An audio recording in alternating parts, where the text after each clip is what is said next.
Lahore high court میں حمزہ شہباز کی جانب سے وزارت اعلیٰ کا حلف نہ اٹھانے کے خلاف درخواست پر سماعت ہوئی۔ عدالت نے 2 بجے اٹارنی جنرل اور ایڈوکیٹ جنرل پنجاب کو معاونت کے لیے طلب کر لیا ہے۔ مزید جانتے ہیں ڈان نیوز کے نمائندے رانا بلال سے۔ رانا بلال، بتائیے گا ابھی تک کی سماعت میں کیا کارروائی ہوئی؟ جی دیکھیں، حمزہ شہباز کی جانب سے حلف کے معاملے پر لاہور ہائی کورٹ سے رجوع کیا گیا تھا اور حمزہ شہباز کی درخواست پر chief justice Lahore high court justice Amir Bhatti کی جانب سے سماعت کی گئی اور عدالت نے 2 بجے اٹارنی جنرل پاکستان اور ایڈوکیٹ جنرل پنجاب کو معاونت کے لیے طلب کر لیا ہے۔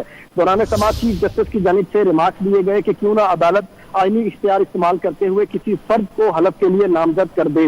اس کے ساتھ ساتھ جو حمزہ شہباز کے وکیل ہیں اشتر اوصاف، ان کی جانب سے عدالت میں دلائل دیے گئے کہ حمزہ شہباز سے حلف نہ لے کر آئین کی خلاف ورزی کی جا رہی ہے اور اگر کوئی سمجھتا ہے کہ وہ آئین اور قانون سے بالا تر ہے تو یہ اس کی غلط فہمی ہے۔